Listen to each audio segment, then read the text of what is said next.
Découvrez le pouvoir extraordinaire des vibrations sonores avec Alex Michel, pionnier des fréquences thérapeutiques depuis plus de 20 ans. Imaginez pouvoir transformer votre état de conscience, améliorer votre concentration et votre sommeil grâce à des compositions uniques créées avec une technologie de pointe. Dans cette masterclass « Le pouvoir des sons et des vibrations », Alex Michel dévoile les secrets des fréquences sacrées et leur impact profond sur votre bien-être physique et émotionnel.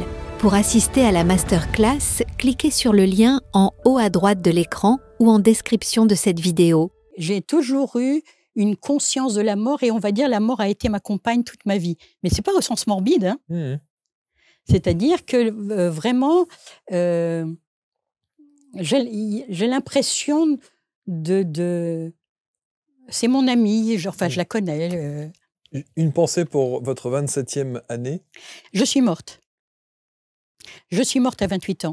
Sauf que, je croyais que c'était une mort physique. Et c'était une mort symbolique. Donc bienvenue, une nouvelle rencontre avec Florence Boss qui est installée sur les canapés. Bonjour Florence. Bonjour Marc. Ça se passe là. Ouais, comme ça. Parce que vous voyez regarder dans tous les sens avec tous les écrans. Je suis ravi de vous accueillir. Merci d'être là. Comment fluidifier les traumatismes de manière douce? Comment notre cerveau encode la réalité et quelle différence y aurait-il entre la conscience et tout ce qui est générateur, tout ce qui est fait au travers de la conscience et de l'inconscient? Le conscient ouais. Et la conscience. Et la conscience, voilà, c'est ça, exactement. Vous remettez les choses dans l'ordre et vous avez bien raison. Et puis alors, vous êtes à l'origine d'une pratique, votre pratique. Allez, alors, je vais vous laisser dire le nom. Alors, évidemment, le nom en français, c'est Abri, qui s'appelle A-B-R-I-H-E.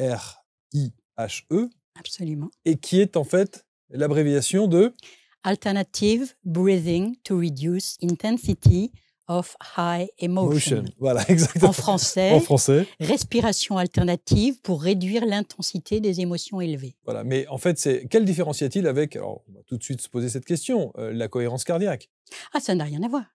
La cohérence cardiaque, c'est une méthode de respiration qui va permettre de remettre en cohérence esprit, cœur, poumon. Ça ramène dans le présent. La cohérence cardiaque, c'est indispensable. Là, il s'agit d'un protocole qui a été mis au point sur de longues années pour permettre de fluidifier les traumatismes émotionnels, qu'ils soient récents ou qu'ils soient très anciens. Mais toujours en rapport avec la respiration. Alors, la technique utilise entre autres le souffle. Le souffle, ouais. Mais utilise aussi beaucoup la vitesse et le temps. Alors, on va parler de tout ça dans le détail parce que c'est toujours intéressant de voir ces nouvelles approches. Et je vous invite évidemment à rester attentif parce que dans la dernière partie de l'émission, vous allez nous offrir une exclusivité. Absolument. Avec, non pas évidemment la méthode parce que ce serait beaucoup trop long, mais en tout cas une petite synthèse de cette méthode que l'on peut mettre en pratique, nous, très vite, très rapidement. C'est ça, c'est-à-dire que la méthode comprend 2 volets. La méthode entière, qui est vraiment spécialisée pour la gestion des traumatismes et qui doit être faite par un thérapeute, et l'abri flash, que je vais vous transmettre à tous, de façon à ce que vous puissiez au quotidien gérer vos émotions. Gérer les émotions. Et alors ça, alors quelles que soient les émotions, oui. Ça c'est formidable. Parce qu'il y a un petit outil comme ça qui permet de gérer ses émotions très rapidement, et qui plus est efficace, on en a tous besoin. On en a parce tous que besoin. nous avons tous des émotions. Ah ben oui, nous sommes des êtres d'émotions. Exactement. Que signifie être libre pour vous? Si vous aviez à évaluer votre niveau de bien-être sur un curseur de 0 à 10, quelle note vous donneriez? Il existe au fond de chacun de nous un lieu silencieux et lumineux. Et si les réponses à vos questionnements, si la solution aux problèmes qui entravent vos vies se trouvait dans les racines de votre histoire familiale? Alors venez nous rejoindre pour ce week-end magique Corps, âme, esprit. Organisé par ABC Talk les 15 et 16 mars 2025 à Montpellier. Durant cet atelier que je vous proposerai, je vous offrirai des techniques puissantes de maîtrise de l'énergie. Je vous guiderai à travers une expérience magnifique autour de votre respiration. Rejoignez-moi pour une exploration intérieure hors du commun. Vous découvrirez que la véritable guérison intérieure se trouve dans l'harmonisation du corps, de l'âme et de l'esprit. On va s'amuser, on va jouer avec des tas d'exercices à mieux comprendre ce qui se passe dans ce bocal. Nous embarquerons pour un voyage intérieur qui vous permettra de rencontrer votre animal de pouvoir, votre allié spirituel. Inscrivez-vous dès aujourd'hui, vos ancêtres vous attendent et nous aussi. Alors, je vous attends nombreux et nombreux, réservez vos places et je vous dis à très bientôt. Rendez-vous les 15 et 16 mars à Montpellier pour ce nouvel événement ABC Talk. Prenez date dès maintenant. Ce week-end pourrait bien changer votre vision du monde et de vos potentiels cachés. On va parler évidemment de votre parcours, Florence. Vous parliez justement de cette méthode ABRIHE, A-B-R-I-H-E, et vous dites qu'elle a été élaborée il y a, en tout cas, depuis longtemps. Depuis 2017. Depuis 2017. Qui est à l'origine de ça? C'est moi qui suis à l'origine de ça. C'est vous qui l'avez complètement conçu? Ah oui, complètement conçu. Je pensais que c'était quelque chose que vous aviez peut-être réinitialisé avec votre personnalité et votre touche. Non, pas du tout. C'est vraiment une méthode que j'ai conçue. Okay. Alors, c'est vrai que avant ça, ce qui a été à l'origine de la méthode, c'est que j'ai rencontré des gens travaillant dans une ONG qui allaient sur des terrains difficiles d'opération. Post-trauma? Non, sur des terrains militaires, sur des terrains de guerre, etc. Oui, mais je veux dire, oui. Et ces gens-là, je leur disais, qu'est-ce que vous avez comme outil pour, quand vous avez des images choquantes, quand il vous arrive émotionnellement des choses fortes, est-ce que vous avez des outils, est-ce que vous êtes formés? Ils m'ont dit non. Ça, c'était vraiment à l'origine, c'est-à-dire que moi, comme j'avais eu beaucoup de formations, ça faisait déjà longtemps que je pratiquais en cabinet, j'ai réfléchi à essayer de trouver des transversalités de techniques pour leur créer des outils concrets pour qu'ils puissent partir en terrain d'opération avec une boîte à outils. Mmh. Et puis, j'étais vraiment dans cette histoire de transversalité.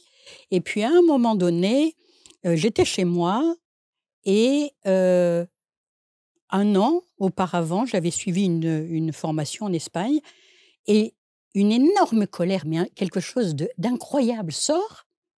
Et malgré tous les outils que j'avais, ça ne marchait pas. Cette colère ne passait pas. Et je fais un truc. OK? Mon compagnon de l'époque passe, il me dit, oh là, il voit ma tête, il me dit, oh là, je ne vais pas la déranger. Je fais ce truc, il revient 2 minutes plus tard et il me dit, qu'est-ce que tu as fait? Vous aviez changé de comportement, de Ah non, mais j'avais changé de tête. De tête, oui. Et là, je me dis, wow, il vient de se passer quelque chose.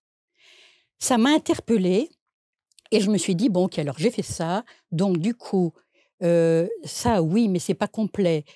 Et donc, a commencé un travail qui a duré 1 an et demi pour affiner la technique. Évidemment, je la testais au jour le jour sur les personnes qui venaient me voir en cabinet, ce qui me permettait de connaître, de façon à, au final, créer une méthode la plus simple possible, parce que la plus grande difficulté, c'est d'être simple. Ça demande énormément de travail. Donc, avoir une méthode qui soit extrêmement simple, mais en même temps, c'est un bijou d'orfèvrerie. Hein. C'est-à-dire que tout est précis et d'une très grande précision, à la fois dans les paroles, dans les gestes et dans la technique. On va voir ça. Vous vous êtes basé sur votre histoire, pour le coup, en tout cas vos ressentis, et vous avez testé sur vous-même. Alors, au départ, je l'ai découvert sur moi-même. Eh oui. Et quand j'ai vu l'efficacité, du coup, j'ai commencé à l'utiliser en cabinet. Et puis, maintenant, quand j'ai mis des milliers de séances de pratique, quand j'étais sûre que cette technique pouvait s'adapter partout, tout le temps, simplement, etc., je me suis dit, OK, je suis prête à transmettre. Donc, j'ai monté un organisme de formation où j'ai aussi effectivement des formations pour les gens, les journalistes, les militaires qui vont en terrain d'opération, etc. Et puis, une formation spécialisée pour les thérapeutes. Alors, thérapeutes au sens très large du terme. Ça peut être aussi des médecins, ça peut être des psychologues, ça peut être des coachs, tous ceux qui sont dans l'accompagnement. C'est un outil supplémentaire. Ce n'est pas une thérapie, ce n'est pas une nouvelle thérapie. C'est un outil pour ceux qui ont déjà des savoir-faire. Et le grand public ? Alors, le grand public, Et effectivement, ils vont aller voir des thérapeutes formés. D'accord. Donc, ils peuvent venir me voir, hein, soit en visio, soit en cabinet, ou des thérapeutes qui sont formés. Mais la méthode abri, elle doit être transmise à des thérapeutes. Voilà. Avant que vous nous parliez, parce que là, on a très envie de savoir, d'abord, évidemment, l'aspect flash, comme vous le dites, l'abri flash, avec cette technique en direct. Et puis ensuite, cette méthode fondée sur, vous le disiez, le souffle, la vitesse, le temps. On va voir ça, mais revenons un petit peu sur votre parcours de vie, parce que ça, c'est intéressant. Vous avez un parcours qui est quand même assez atypique. Vous dites, c'est 40 ans de travail sur moi. Oui. Et encore, ça serait plutôt 45, mais... Ouais. C'est 40 ans de travail sur vous. Ouais. En fait, ça a commencé très, très, très, très jeune. Si je commence au début de la vie. Je suis issue d'une famille où on voyageait énormément parce que mon père était ingénieur et du coup, comme il était brillant, il montait très vite. Donc, à 10 ans, j'avais déjà fait 8 déménagements. 3 continents. Sur 3 continents. Donc, pendant ces déménagements-là, il n'y avait rien de stable dans ma famille. Et en tant que petite fille, j'étais, je crois que d'aussi loin que je me souvienne, je me suis toujours posé la question qui on est, d'où on vient, où on va. Extrêmement jeune. Et à 12 ans, j'étais absolument persuadée que nous vivions sur 12 dimensions différentes et parallèles. Et cependant, j'avais une conviction, c'est que j'allais mourir à 28 ans. Oui, c'est ça. Alors ça m'a choqué. J'ai même mis un coup de stabilo comme ça. Je me suis dit, waouh, mais d'où vient cette conviction? Eh bien, je ne sais. Ah, si, je sais d'où elle vient, cette conviction, en plus. À l'époque, quand on est parti habiter en Nouvelle-Calédonie, les soirées étaient assez mondaines. Et donc, mes parents, comme mon père avait été envoyé dans le Pacifique pour créer des agences d'ingénierie partout dans le Pacifique, il y avait une vie très mondaine. Et ma mère lisait un peu les lignes de la main de façon un peu mondaine. Et donc, je voyais qu'elle avait du succès. Enfin, c'était assez mondain. Et donc, je regarde mes mains et je me dis, oh, c'est bizarre, ma ligne de vie est toute petite. Aïe. Et donc, je vais voir ma mère et je lui dis, est-ce que tu peux me lire ma main? Et elle me dit, non. OK. Vu que j'étais une petite fille très curieuse, j'ai été plongée dans ces bouquins. Et là, je vois ligne de vie toute petite, mort brutale, je calcule, aïe. 28 ans. Et là, vous aviez? Ah ben là, j'avais 12 ans. Ah oui, 12 ans. Donc, dans ma tête de petite fille, c'était, il faut que j'aille très vite, que je comprenne tout très vite. Je n'ai pas le temps, il faut que je comprenne tout très vite. Pas de temps à perdre, le temps est compté. Voilà. Donc tout de suite, il a fallu que j'aille dans la compréhension de l'humain, qu'est-ce qu'il y avait derrière. Voilà. Ça a été renforcé après, un peu plus tard, on est revenu en France, juste avant que je ne rencontre que les bouddhistes viennent à moi. Je pars aux Baléares, je rencontre quelqu'un qui me lit les lignes de la main et qui me dit « Oh, tu vis pas longtemps, mais tu as une super vie quand même. » Aïe. Donc, renforcement de la croyance. Renforcement de la croyance. Non, mais par contre, du coup, je me suis intéressée à la mort très tôt. Je n'ai jamais eu peur de la mort et en réfléchissant, je me demande même si j'ai pas fait une NDE à la naissance.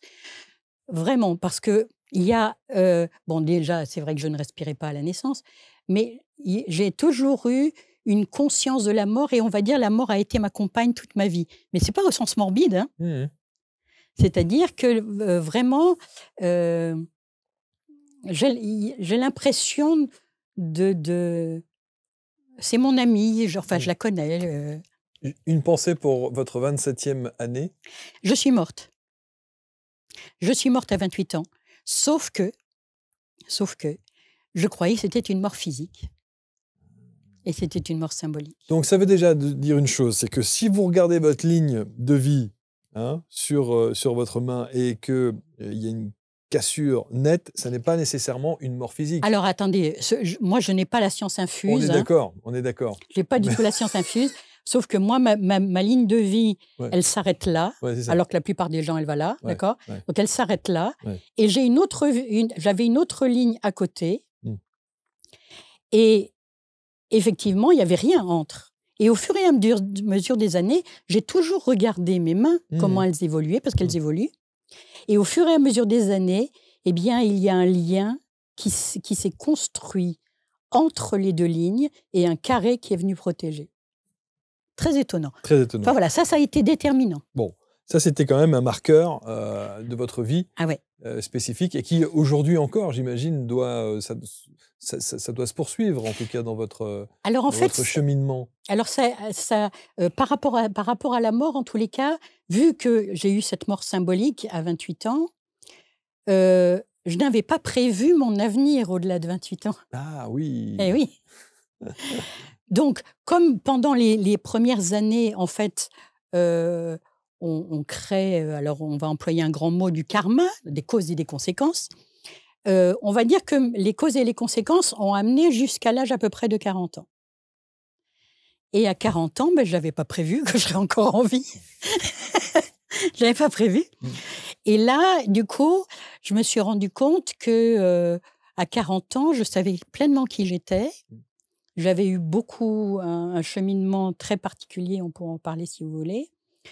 Et je me suis rendu compte que chaque pas que je faisais, je le créais en toute responsabilité. C'est-à-dire conscience que je créais ma vie. Ce cap des 28 ans, vous parlez de cette petite mort, mais vous ne nous avez pas dit quelle était cette petite mort. Si vous avez envie d'en parler. Ça, c'est un peu spécial, ce qui s'est passé. Mais il faudrait revenir avant. Juste brièvement, pour nous dire quelle a été cette cassure, cette coupure. J'ai failli mourir alors que j'étais enceinte, que j'ai soi-disant fait une fausse couche, et que alors que j'aurais été enceinte de 8 mois, eh bien, il s'est passé quelque chose qui fait que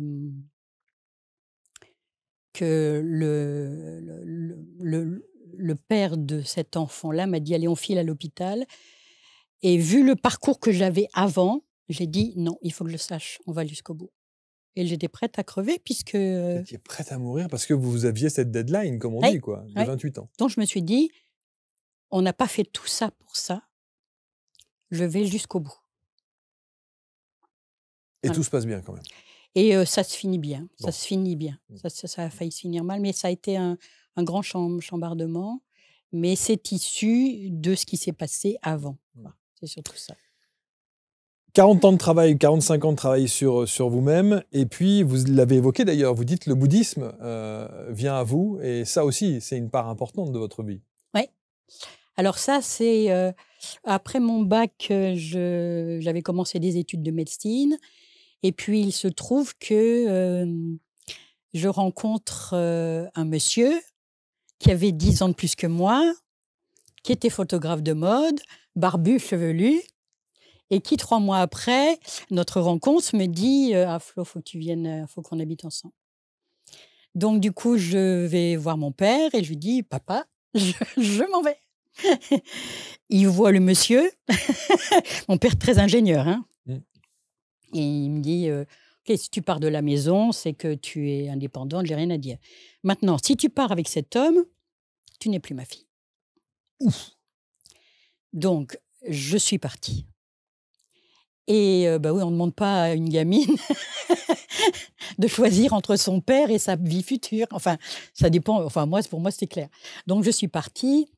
Difficile de continuer les études avec cet homme, ou alors c'était les grandes années de la pub. Donc, du coup, très vite, je me suis dit non, mais il ne sait pas bien se vendre. Je ne savais pas que c'était un métier, donc du coup, j'ai pris son dossier. Voilà. J'ai commencé du coup à monter une petite boîte d'agence de photographes et d'illustrateurs. Bon, ça a duré 1 an et demi, ça s'est mal terminé. Sauf que ma vie était liée à lui. Donc, mes amis étaient liés à lui, mon métier était à lui, ma famille, j'avais plus de contact. Et il fallait que je fuis. Absolument. Donc, un jour, enfin une nuit, j'ai bien anticipé, j'ai mis les quelques petites affaires que j'avais dans mon sac à dos et je suis arrivée à 5h du matin, après le premier métro, et j'ai fait ça sur le bord de l'autoroute A6. Et là, tout de suite, les flics s'arrêtent, ils voient une petite minette comme ça, ils me disent « Non, non ». Je dis « Vous inquiétez pas ». Et au moment où j'ai fait ça, j'ai senti que tout mon sentiment de liberté revenait. Et du coup, je passe les détails, je tombe sur une voiture qui me dit où vous allez, je dis j'en sais rien. Je savais que j'avais une de mes amies danseuses qui donnait un spectacle vers Perpignan, donc du coup, je vais la voir. Et bon, bref, lors d'une soirée, quelqu'un me dit tu devrais aller aux Baléares. Donc, je vais aux Baléares. Enfin, j'arrive toujours en stop en Espagne. Là, je n'avais pas prévu qu'il fallait prendre un bateau. Je rencontre des gens qui me disent « Ah, on est un groupe de musique, viens avec nous ». Ils s'appelaient UB40. Et donc, du coup, je prends le bateau avec eux. UB40 Oui, ils étaient à leur début. Bien sûr, mais enfin, puis moi, je ne savais même pas qui quoi. c'était non plus. Ouais. Bon, bref, arrivé à Ibiza, eux avaient un concert à Ibiza. Moi, ça ne m'intéressait pas. Ils me disaient d'aller à Formentera. Je vais à Formentera. Là, je dors sur les plages. J'ai des rencontres extraordinaires. Quelle insouciance! Ah, mais totale. Et alors, j'avais plus rien. Donc, j'avais tout. Je n'avais plus rien. Ça, c'est extraordinaire. J'étais dans le lâcher-prise le plus total. Et c'est là où vraiment je suis hyper bien protégée. Parce que tout le monde voulait me protéger. Une petite minette toute seule, tout le monde voulait me protéger. Je dormais sur les plages.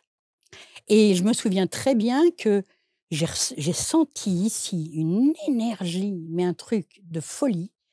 Et un soir, dans une crique, alors on était avec quelques personnes du Venezuela, d'Australie, enfin de différents pays, je me suis adressée au ciel et j'ai dit « Mais qu'est-ce que je vais faire avec tout ça ?» Aidez-moi à canaliser ça. OK. Et puis, j'avais vraiment plus un rond, j'avais plus rien. Je me suis dit « C'est bon, ce que j'avais à apprendre est appris. » Toujours des circonstances extraordinaires qui s'enchaînent. Je remonte à Paris. Et là, il faut absolument que je partage ça avec une de mes amies. C'est hyper important. Et elle me dit « Ah non, mais je ne peux pas, j'ai un truc ce soir. » Je dis « Écoute, je viens avec toi. On va dîner après. Il faut que je te raconte. C'est trop incroyable ce qui m'est arrivé. » Et on arrive dans une maison à Montmartre. Je rentre dans cette maison. Puis c'est entouré de jaune et de rouge. Je me dis, bon, d'accord. On rentre dans une espèce de petit truc, il y avait une espèce de trône, là. OK, d'accord. On était quoi? On était 8-10. Et je vois quelqu'un, pas très grand, avec les yeux bridés, qui s'assoit sur le trône, OK. Il commence à donner un enseignement, il dit, il y a l'anneau de la dévotion, le crochet de la compassion. Quand le maître est prêt, quand l'élève est prêt, le maître arrive. Et ils se mettent à chanter. Oh, tout va bien. Moi, ce qui m'intéressait, c'est d'aller dîner avec ma copine. On part de cette maison. Et là, le monsieur qui était sur le trône redescend et m'appelle. Et il me dit, mademoiselle, est-ce que vous pouvez venir me voir demain? Bon, oui, pourquoi pas. Vous vous laissez porter complètement à part tout ça. Hein. Ah, mais là, j'étais... Mais de tous les côtés, mais en fait. J'étais ouverte, mais en fait, j'étais prête. Ça aurait été un pickpocket qui serait arrivé, je serais devenue super pickpocket. Mais non seulement vous êtes hyper ouverte, mais vous êtes hyper chanceuse. Enfin, vous êtes quand même ultra protégée. Et ultra protégée. Parce que ça aurait pu... quelle insouciance totale. Aujourd'hui, ça paraît une invraisemblable. Absolument. Hein. Enfin, quoique, ça dépend. Et donc, du coup, je vais le voir le lendemain et il me dit, voilà, le maître de lignée d'Ujam Rinpoche donne une initiation sur la mort ce week-end. Je voudrais que vous soyez là. Encore. La mort. Encore. Je dis évidemment que je serai là. Et je me retrouve embarquée dans ce truc. J'assiste à cette initiation sur la mort de Dudjom Rinpoché. 3 semaines après, je me retrouve en retraite silencieuse en Angleterre. Et là, pendant cette retraite silencieuse, celui qui est devenu mon maître, maintenant il faut mettre un terme au maître, hein, mais à l'époque c'était encore la transmission de maître à disciple. Aujourd'hui, c'est plus nécessaire. Et on se retrouve là en méditation et il fait une introduction à la nature de l'esprit. Donc on est en méditation, un son très particulier qui pourfend l'ego et perception de la nature de l'esprit, ce sont des mots. OK. Et à partir de là, c'était donc avant que le bouddhisme ne soit connu en France, hein, et j'étais à fond dedans. Donc il est devenu mon maître. Donc lui s'appelait Sogyal Rinpoche. Il a eu des soucis après, mais là c'était le début où il commençait à enseigner. Il recevait encore beaucoup d'enseignements de Dudjom Rinpoche et de Digo Khyentse Rinpoche, qui étaient les 2 maîtres de lignée. Et je suis devenue aussi son chauffeur, donc j'étais tout le temps avec lui. Donc j'allais chez Dudjom Rinpoche, j'allais chez Digo Khyentse Rinpoche, avenue Victor Hugo. Je partais en Dordogne avec lui, puis je suis devenue sa traductrice. Et puis, à un moment donné, il m'a dit... comme ça grossissait, il avait un centre à Londres, il avait un centre à Paris, il commençait à avoir un centre à l'Italie. On faisait des retraites, je recevais énormément d'enseignements.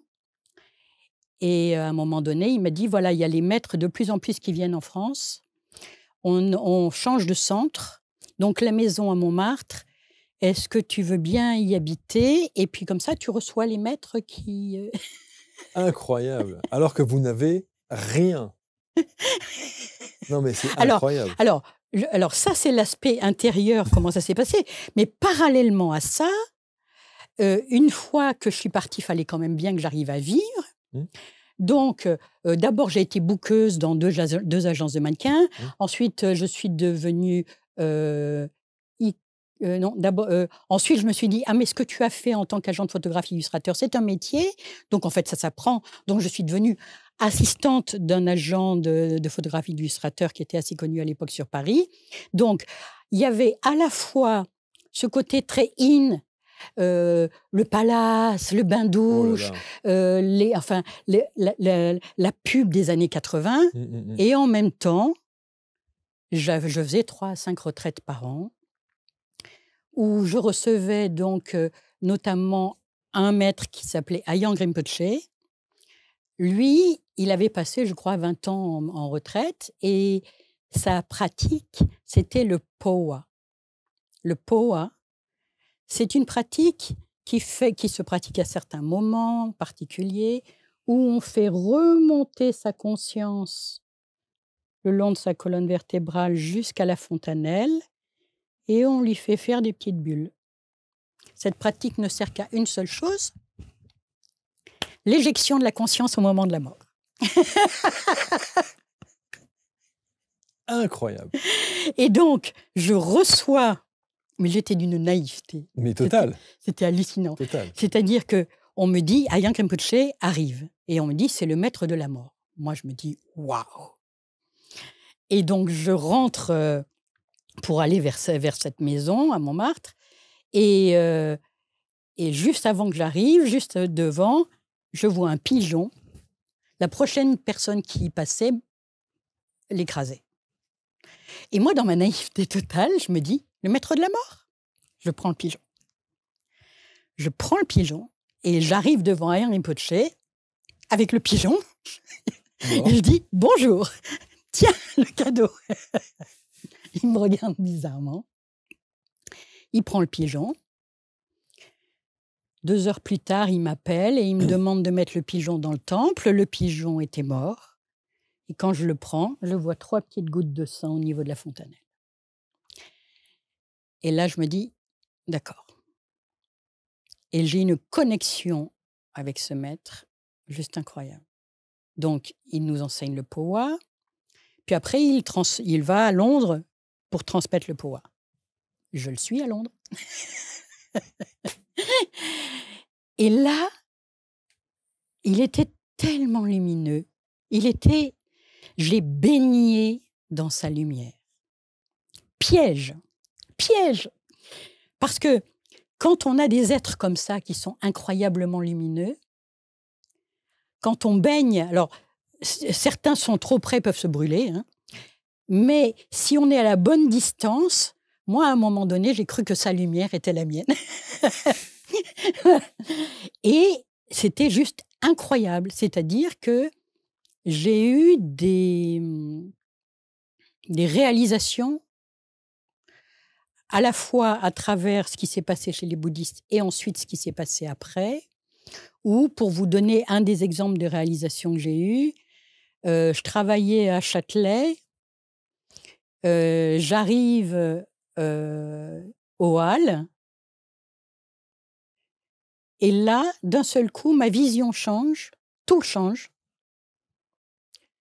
et je perçois chaque personne qui est là comme une cellule de mon corps, et je me sens comme une cellule de chacun des corps qui est là. Un truc juste incroyable, quoi. Incroyable. Donc, il y a eu ça, il y a eu tout ce travail bouddhique qui a duré 7 ans, et à un moment donné, j'ai la chance d'avoir un petit problème de santé qui fait que je vais voir des naturopathes. Ces naturopathes me disent bon, ben, on va te soigner alors avec des compresses de jus d'orange, de citron. Ouh là là. Ok. Et là, je me retrouve à être connectée avec des êtres. Alors là, ça va sembler très barré, hein, pour l'instant. Ça va sembler très barré. C'était déjà pas mal avant. Hein, mais ah bon non, c'est pas très barré. Non, c'était... Ben, en tous les cas, il y avait de la perspective spirituelle avant. Oui, c'est ça. Et là, là, on rentre dans un truc où j'apprends à me nourrir par code. J'ai vu ça sur la préparation. J'ai vu alimentation par code. Alors, je me suis dit, qu'est-ce que c'est que ce truc? En fait, j'ai rencontré des intermédiaires d'êtres non terrestres. Et qui s'appelait l'équipe universelle, et qui nous expliquait que, alors il y a 40 ans de ça, hein, que tout est vibration, et que si nous, humains, étions un petit peu plus éveillés, pour soigner notre corps, ce serait très simple, en admettant que le code d'un foie malade soit 362794, admettons, et que le code d'un foie sain soit 368712, ok. Il nous disait qu'il suffirait qu'il nous transmette le code pour que le foie de lui-même se retrouve à la fréquence d'être sain. Mais comme nous n'étions pas, pour l'instant, suffisamment éveillés, eh bien, ils allaient utiliser les codes humains. Donc, nous avions des menus ciblés et personnalisés. Donc, c'était, bon, alors, lundi midi, tu prends 6 rondelles de carottes, plus un jus d'orange, plus 25 raisins secs. Tu arroses. Alors, surtout, la nourriture, oui, c'est le langage de la terre. Donc, c'est important. Mais surtout, dans ce qu'on te donne, c'est le code. C'est-à-dire, tu ne prends pas tel élément avant tel élément, c'est le code que tu absorbes. Donc, pendant 7 ans, j'ai mangé comme ça. Le père de mes enfants a mangé comme ça. Grâce à ça, j'ai pu accoucher à la maison. On était vraiment tous les deux à vivre. Quelle histoire incroyable. Et non, ça c'est cet aspect-là, hein, parce que ma vie, c'est pas que ça. Non, clairement. Mais on va revenir après à l'essentiel. Hein, quand même, hein, mais, et donc, du coup, grâce à ça, j'ai eu vraiment une vraie prise de conscience avec les bouddhistes au niveau de l'esprit, avec l'équipe universelle au niveau de la cellule. Voilà. Juste un mot, cette équipe universelle, là, elle existe encore? Ils sont partis en 1989, ils nous ont dit qu'il y avait plein d'autres mondes qui avaient besoin d'aide. Voilà. Et ceux qui étaient les intermédiaires de ça ont cru... Alors, ces intermédiaires-là, au départ, c'était des paysans, bourguignons, qui élevaient les chèvres. Et moi qui avais passé déjà pas mal d'années dans le bouddhisme, quand je voyais comment ils parlaient, je me disais, non, c'est pas possible, c'est pas eux. C'est pas eux. Clairement, c'est pas eux. Et, mais après, quand l'équipe a dit qu'elle partait, l'intermédiaire a cru, s'est dit, non, mais c'est moi. Et là, c'est devenu ensuite une secte. Mais avant que ça ne devienne une secte, il y avait vraiment... C'est hallucinant ce que j'ai appris. Toujours est-il que, en ayant eu ces acquis à la fois par l'esprit, puis par le corps, c'est là où je suis arrivée à un moment donné où je savais qui j'étais et je me suis dit, mais l'humain a besoin de quoi? L'humain, il a juste besoin qu'on le prenne pour qui il est. Sauf que l'humain ne se sent pas reconnu dans la société, il ne se sent pas reconnu dans sa famille, il ne se sent pas reconnu dans son entreprise, il ne se reconnaît pas lui-même. Donc j'ai essayé de faire un chaînon, je me suis dit comment je peux faire un chaînon manquant entre le besoin individuel de chacun de se sentir reconnu et la globalisation, la mondialisation qui gomme toutes les individualités. Donc, il y a eu tout un... Et en même temps, je me disais, qu'est-ce que tu fais en excellence? Tu as fait des trucs géniaux dans ta vie, mais qu'est-ce que tu fais en excellence? Donc voilà, donc, il y a eu tout ce parcours, donc je passe vite.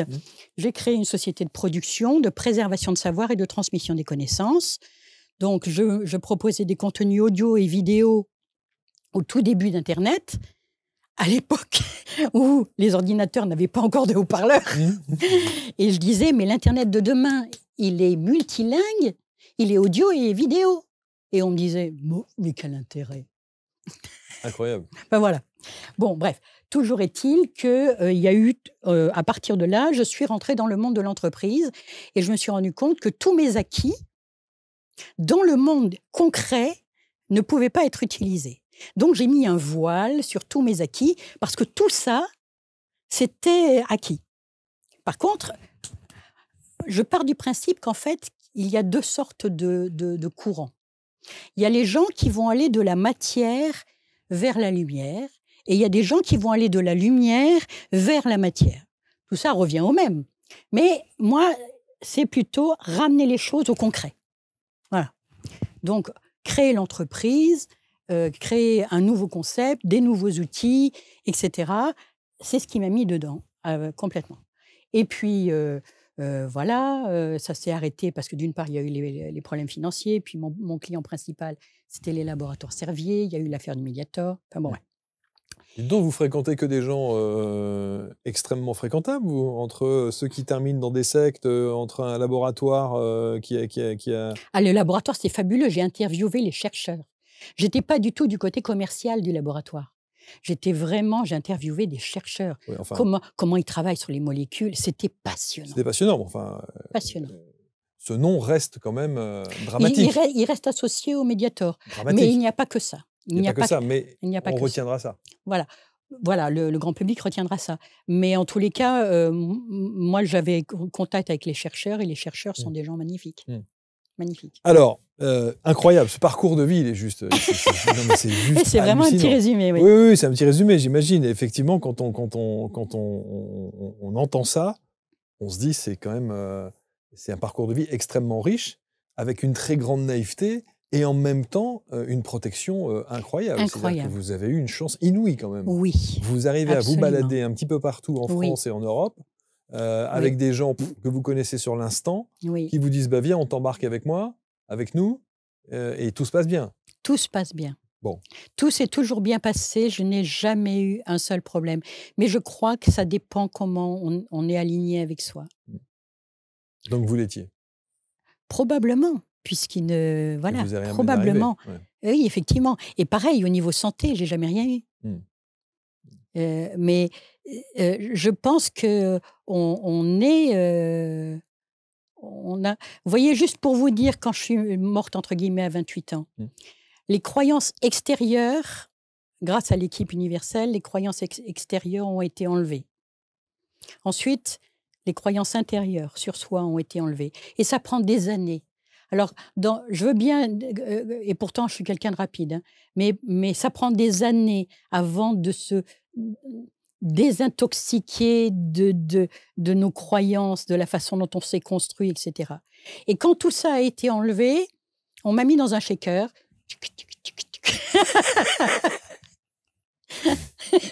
Alors, effectivement, hein, on peut devenir fou. Hein. Si on n'est pas équilibré, on peut devenir fou. Et là, quand il y a eu ce shaker, quand plus rien n'existait, il y a quelque chose qui est né. Moi, je l'ai appelé ma part de responsabilité. C'est un truc, c'est pas grand, hein. C'est là. Alors, certains vont l'appeler le joyau intérieur, certains vont l'appeler d'autres noms. Moi, c'est comme ça que je l'ai vécu, parce que je l'ai vécu dans ma chair. Ce truc-là, rien ni personne, dans cette vie ou dans n'importe laquelle, ne peut y toucher. C'est un truc qui est incroyable. Incroyable. Et quand j'ai eu tout ça, à un moment donné, alors je recevais beaucoup à l'époque. Hein. Je recevais, je faisais de l'écriture automatique, j'avais des visions, etc. Avant que je ne mette un voile sur tout ça. Et à un moment donné, j'ai reçu une espèce de vision, c'était écrit sur les tables de la loi. Comme sur une table de la loi, il y avait ces 5 phrases. Il y avait pensée d'amour, parole d'amour, acte d'amour, vie d'amour, être d'amour. Et chez moi, ça a fait Eureka. Malgré tous les enseignements que j'avais eus de toutes sortes, etc., je me suis dit, on a envie d'être... Alors là, c'est amour, mais on peut mettre n'importe quel nom à la place. Hein. Paix, équilibre, ce qu'on veut. On veut être un être équilibré, on va prendre équilibre. On veut être un être aligné, ok ? Ben, c'est facile. On commence par avoir une pensée alignée, puis 2 pensées alignées, puis des pensées alignées. Quand nos pensées sont alignées, comme la parole est le reflet de nos pensées, une fois que nos pensées sont alignées, ben on va avoir une parole alignée, puis 2 paroles alignées. Quand nos pensées sont alignées, nos paroles sont alignées, ben quand on va agir, on va avoir un acte aligné, puis on va avoir des actes alignés. Quand nos pensées, nos paroles et nos actes sont alignés, ben notre vie s'aligne. Et quand nos pensées, nos paroles, nos actes et notre vie sont alignés, on est un être aligné. Et c'est facile. Et c'est accessible à tout le monde. Incroyable. C'est facile. C'est extraordinaire parce que on sent ce parcours de vie que vous avez qui est assez étonnant. Et puis, vous avez toutes ces pratiques que vous allez avoir, la PNL, le FT, ça c'est après, voilà, le MDR. Exactement. Évidemment, il y a tout ça, tout se poursuit. Voilà, le cursus continue. C'est-à-dire que j'avais toujours créé, parce que j'ai été artiste, j'ai chanté, j'ai dansé, j'ai créé des costumes, j'ai créé des décors, j'ai créé une compagnie, enfin bon, ouais. Donc j'ai toujours créé. Malheureusement, et je vous dis ça vraiment en toute humilité, c'est pas bien d'être en avance. En avance un peu, c'est bien. Mais quand on est trop en avance, ben non, on est décalé. Et donc j'en avais marre de créer. Et du coup, l'hypnose est arrivée. Je me suis dit, oh, c'est quoi ce truc ? Je sais pas ce que c'est. Bon, c'est vrai que j'avais fait aussi pas mal d'années en expansion de conscience. Donc, j'étais quand même très sensible à tout ça. Et puis après, toutes les années d'entreprise, j'ai mis un voile. Et je me suis formée à la gestion, au juridique, l'entreprise, etc. OK. Et du coup, quand l'hypnose est arrivée, je me suis dit, c'est quoi ce truc ? Et il n'y avait que 2 écoles à l'époque. Il y avait l'IFHE et l'Arche qui donnaient des cours, des enseignements, des formations d'hypnose. Alors, je regarde, il y avait un petit module de 5 jours sur préparatoire. Donc, j'essaye de m'y inscrire. On me dit, bon, bah, tu es sur liste d'attente. Je dis, OK, pas de problème. Et puis là, on me prévient 48 heures avant. On me dit, ah, ben, il y a une place qui s'est libérée. Je dis, OK. Donc, comme je ne savais pas si j'allais le faire, j'ai rien regardé. Rien. À mon habitude, je lâche. Je laisse venir, je lâche. Et donc, à la fin de la première journée, j'ai tout le voile là, sur lequel j'avais mis vraiment un voile sur tous ces acquis intérieurs. je sens le voile qui fait... Je me dis, ah, OK. Donc, je commence à apprendre l'hypnose ericksonienne, l'hypnose humaniste, la PNL, le EFT, le MDR, la cohérence cardiaque. Je forme un groupe de pairs pour que, justement, on fasse, on augmente nos compétences, notre excellence, etc., etc. Et puis, je monte en cabinet. Et puis, au fur et à mesure de la pratique, c'est là où je me rends compte que... où je fais ces rencontres avec des gens des ONG. L'ONG, et c'est là que démarre la fameuse aventure Abri. Voilà. Absolument. Pour quelqu'un qui ne voulait pas créer à un certain moment, qui se dit j'arrête de créer, comment dire? Ben oui. En fait, vous ne faites que ça. Donc, votre véritable nature est de créer. Oui, c'est vrai. Mais alors que moi, ma véritable nature, c'est d'être en équipe. J'ai toujours voulu travailler en équipe, être avec d'autres. Ouais. Et l'hypnose, enfin, c'était un truc que je n'avais pas créé. Trop bien, j'étais ravie. Et puis finalement, oui, j'ai créé cette méthode. Alors, vous avez créé donc l'Abri, A-B-R-I-H-E. C'est une méthode qui est née, vous dites, presque par hasard pendant cette recherche, évidemment. Et vous dites que vous avez été complètement sidéré par cette méthode. Ah, mais les résultats sont incroyables. Les résultats sont incroyables. Ah non, les résultats sont absolument incroyables. C'est même encore... Comment la décrire en quelques mots, cette méthode Abri? Cette méthode, comme je vous l'ai dit, elle agit sur la vitesse, sur le temps et sur le souffle. Mais ça, à ce moment-là, quand on va faire l'Abri flash, vous comprendrez... Alors, l'Abri flash, je vous ai dit, c'est une toute petite partie. On va dire que, parce que finalement, on n'invente jamais rien. Il y a des influences. Alors, évidemment, il va y avoir des influences de PNL, il va y avoir des influences d'hypnose, il va y avoir des influences de MDR, il va y avoir aussi des influences d'une méthode des anciens sorciers yaqui qui s'appelle la récapitulation. C'est un mélange avec tous les acquis que j'ai. Je me suis dit, OK, ça, c'est valide, ça, c'est pas valide, ça, on rajoute ça, ça, on enlève ça, ça, nanana, voilà. Et vous en avez fait votre méthode, donc? Une méthode, on va dire, qui mélange à peu près de 7 à 10 méthodes différentes. Et c'est une méthode pour fluidifier? Fluidifier les traumatismes émotionnels, absolument. Les traumatismes émotionnels. Donc, ça veut dire que dès qu'on se retrouve face à une émotion, d'abord, on l'accueille, cette émotion, puis on la reçoit, elle est là, elle est en nous, elle est, bon, voilà, elle est ce qu'elle est. Et l'idée, c'est de quoi? C'est qu'elle ne nous submerge pas? Alors, il y a une différence entre une émotion et un trauma. Alors, pour vous expliquer, tout ce que nous vivons, chaque jour, chaque événement que nous vivons, notre cerveau l'encode. D'accord? Qu'est-ce que c'est que le codage d'un événement?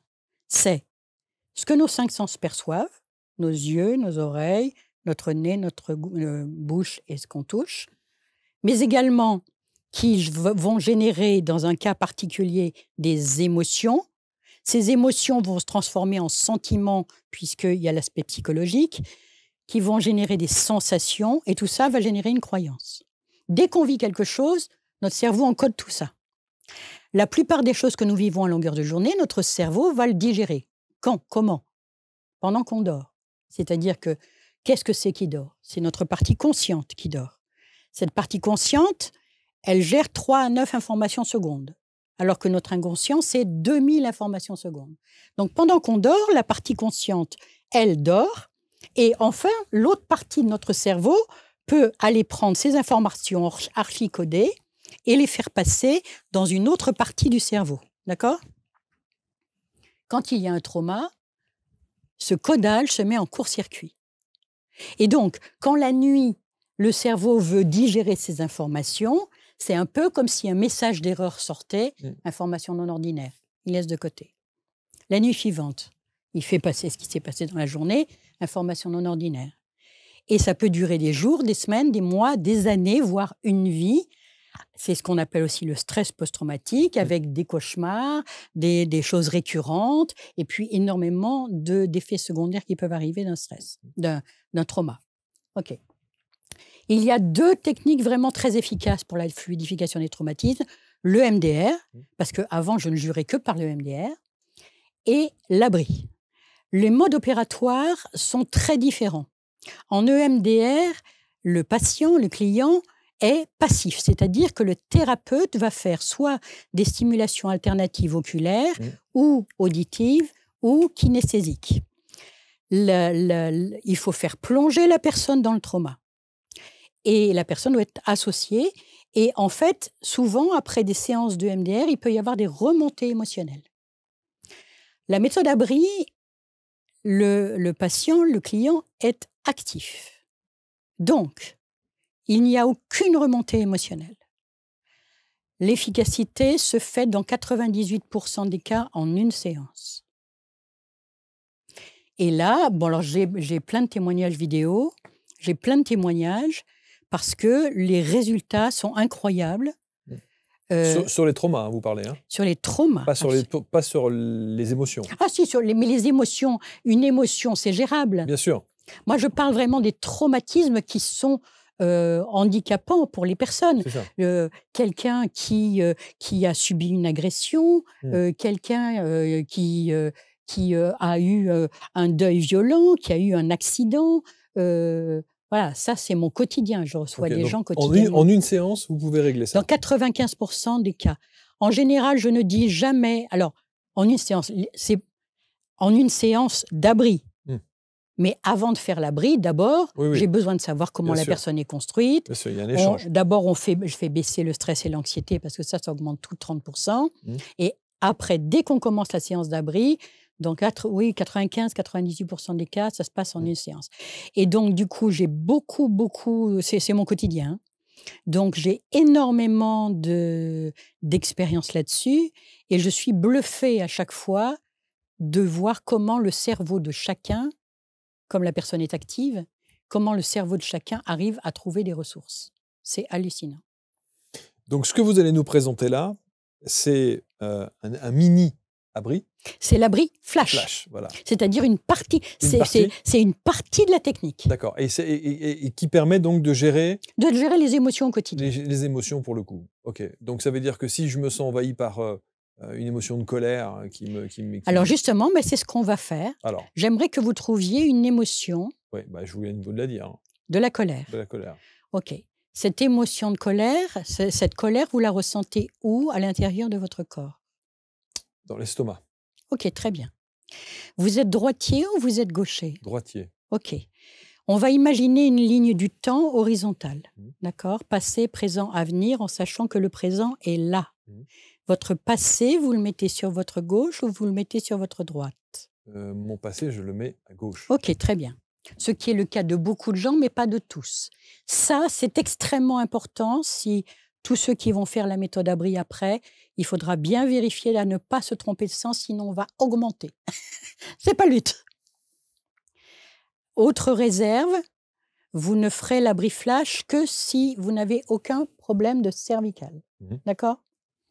OK, je suis en miroir par rapport à vous. Donc, je vais faire les choses du même côté que vous.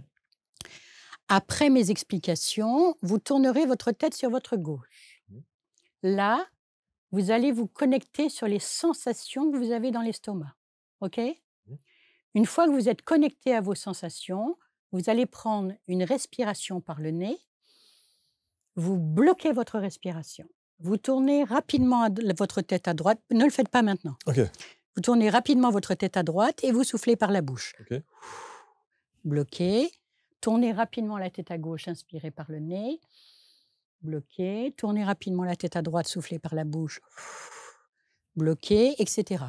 Donc, on inspire toujours à gauche par le nez, on souffle toujours à droite par la bouche, on ne fait jamais tourner son souffle. D'accord? Maintenant, ce qui compte dans cette technique n'est pas du tout l'intensité du souffle, parce que si vous inspirez et que vous expirez trop fort, vous allez hyperventiler en amenant trop d'oxygène au cerveau. Ce n'est pas le but de la technique. Ouais. Ce qui compte dans cette technique, c'est la vitesse et le mouvement. Donc, je vous montre la vitesse à laquelle il est important de le faire. On est dans le présent, on met la tête à gauche. On connecte au lieu de la sensation. Vous, c'est l'estomac.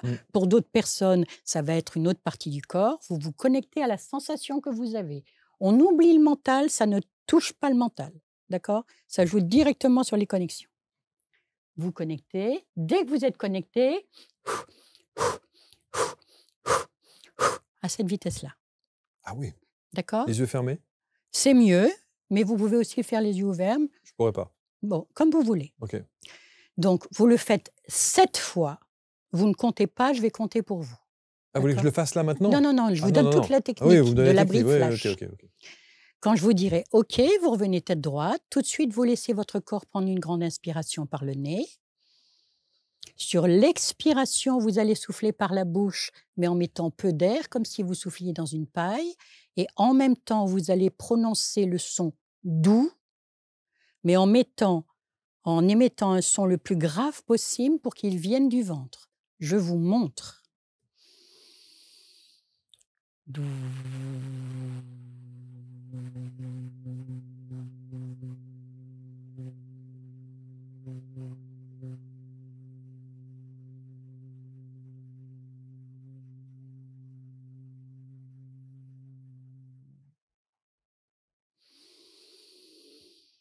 Pourquoi ça a paru un petit peu long? Simplement parce que j'ai tout lâché. Voilà ce qu'il ne faut pas faire. Doux, doux. D'accord? Et là, vous allez laisser votre corps se vider de tout son air. Quand vous pensez qu'il n'y a plus d'air, il y en a encore plein. Vous le laissez se vider, se vider, se vider. Quand votre corps n'a plus d'air, de lui-même, il reprend une respiration. Et on fera ce doux sur 3 respirations. D'accord? D'accord. Quand vous allez commencer, vous ne croisez surtout ni les mains ni les pieds. Ah, mais vous voulez que je le fasse là? Oui. Mais si je le fais là, je vais vous dire, ça va être compliqué que je le fasse là. Je vais vous dire pourquoi. Si je l'expérimente là maintenant, j'aurai des maux de tête. Ah non, je ne pense pas. Parce que vous avez un problème? Avec mes yeux. Et si je fais un mouvement comme ça rapide, je vais avoir... vous êtes sûr? Vous ne voulez pas essayer? Non, mais je pense que ce qui est le plus intéressant, c'est que les gens vont pouvoir revenir en arrière un petit peu pour suivre précisément ce que vous venez de dire. Oui. Et ils vont pouvoir remettre le curseur sur la vidéo pour reprendre exactement vos informations. Alors, si vous voulez pour bien que les gens aient tout, vous êtes là, vous ressentez l'émotion là où elle est. Et je vous montre les 2 mouvements. Je ressens l'émotion là où elle est.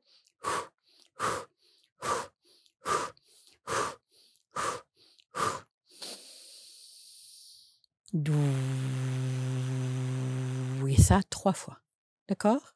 Tout ça 3 fois? Non, ça. Juste 7 fois, 3 fois. Okay. Si l'émotion est récente, un seul passage 7-3 suffit. Si c'est une émotion ancienne, peut-être 2. Si c'est une émotion très enquistée, à ce moment-là, un peu plus. Donc, cette technique-là, c'est quelque chose qui devrait être appris aux enfants à partir de la maternelle. On a plein d'outils qu'il faut que nos enfants aient. En fait, notre cerveau peut créer ses propres ressources. Donc, on a plein de choses à transmettre à nos enfants pour que c'est eux qui vont créer le monde de demain, qu'ils aient les outils pour réellement transformer les choses.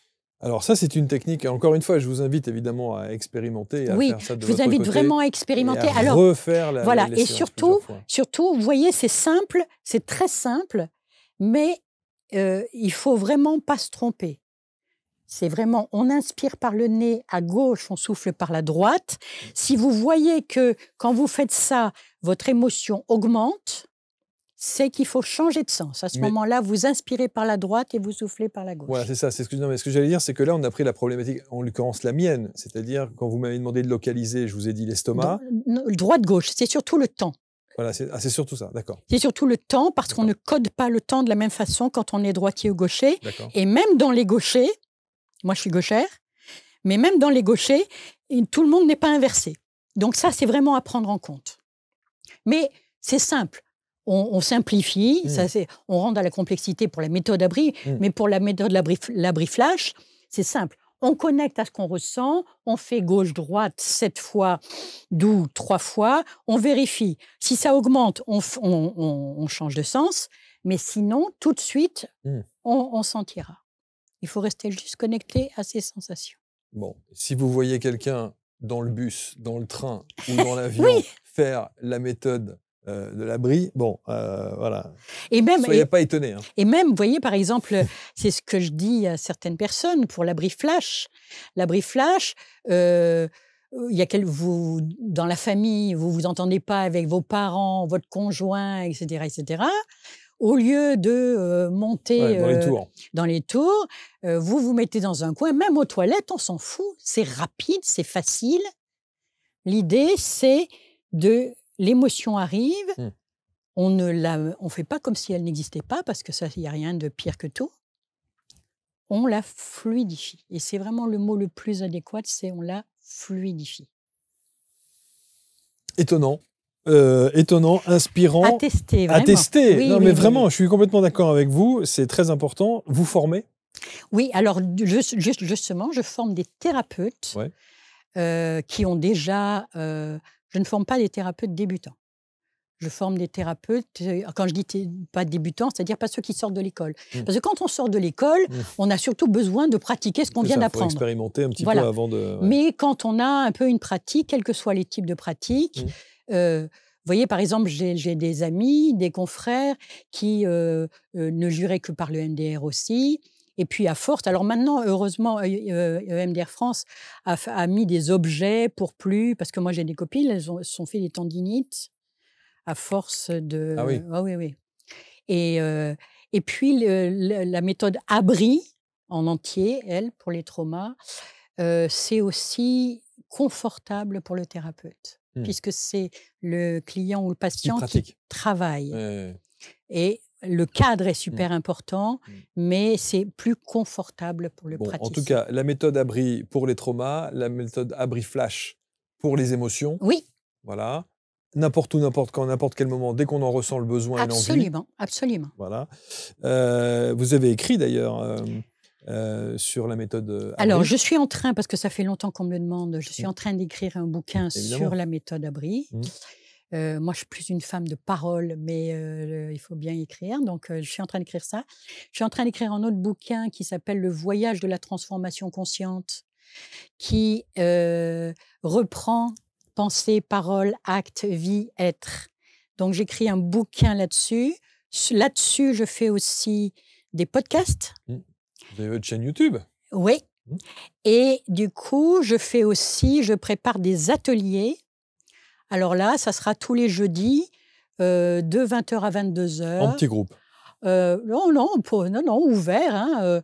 Ça va coûter par abonnement 60 € par mois pour 4 séances d'accompagnement par mois de 2 heures, où je vais pouvoir aider les gens, les accompagner dans ce voyage de la transformation consciente.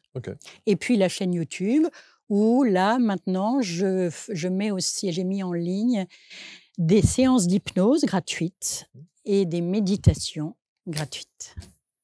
Bravo, Florence. Bravo, c'est incroyable. Alors, je rappelle que Florence nous avait bien décrit le truc en disant « j'arrête de créer hein, c'est réglé ». Mais bon, voilà, en fait... Voilà. Alors, très honnêtement, vous savez de quoi j'ai envie vraiment? Vraiment. J'aimerais sincèrement pouvoir travailler avec un scientifique. C'est ce que j'allais vous demander. En PET scan. Mais ça serait extraordinaire de faire valider ça. Mais je ne demande que ça. Parce que j'ai de tels résultats que je voudrais vraiment savoir ce qui se passe dans le cerveau. Vraiment, vraiment. Et la faire breveter? La faire breveter, je ne sais pas. Enfin, de toute façon, tout ça est déposé. Oui, j'imagine. Mais c'est surtout que le monde a besoin de ce type de technique. Alors évidemment, ce n'est pas la seule. Hein. Attention, hein, je suis... Non, c'est votre méthode, mais peu importe, on se fout que ce soit moi. Bien sûr. Cette méthode est vraiment efficace et elle peut aider énormément de gens. Donc j'aimerais effectivement pouvoir la faire valider scientifiquement, ça serait l'idéal. Bon, s'il y a quelques scientifiques qui ont envie de s'aventurer dans cette nouvelle aventure avec Florence. Merci infiniment, Florence. Avec plaisir. C'était un vrai bonheur de vous entendre. C'est très gentil, Quel merci. parcours de vie incroyable. Et je me dis, en 2025, vous imaginez, moi, je souhaite à personne, vraiment, d'avoir une fille comme vous, qui un jour souhaite vivre ce genre d'aventure. Eh bien, je vais vous dire, j'ai 2 garçons. Je serais tétanisé. J'ai 2 garçons et leur vie est incroyable. C'est vrai? Bon. Les chiens ne font pas des chats. Voilà, exactement. Merci beaucoup, Florence. Avec plaisir. Je vous remercie de m'avoir écouté. C'était passionnant de vous écouter. Vous allez commenter, bien sûr. Vous allez pratiquer. Mettez en pratique le petit exercice flash de l'abri flash que vous a préconisé Florence il y a quelques instants. Et puis surtout, commentez. Dites-nous de quelle manière vous avez ressenti les choses. Avec plaisir. Dans les commentaires, c'est important d'avoir des retours. Absolument. Et si ça a été suffisamment efficace pour vous. Si ça ne l'est pas, vous pouvez le dire aussi. Et rapprochez-vous de Florence pour aller un petit peu plus en profondeur et voir si la méthode a bien été voilà, c'est ça. pratiquée. Parce que c'est simple, mais c'est rigoureux. Mais c'est rigoureux, oui, absolument. Merci beaucoup. Avec Prenez plaisir. soin de vous et on se retrouve très vite pour une prochaine rencontre. Salut.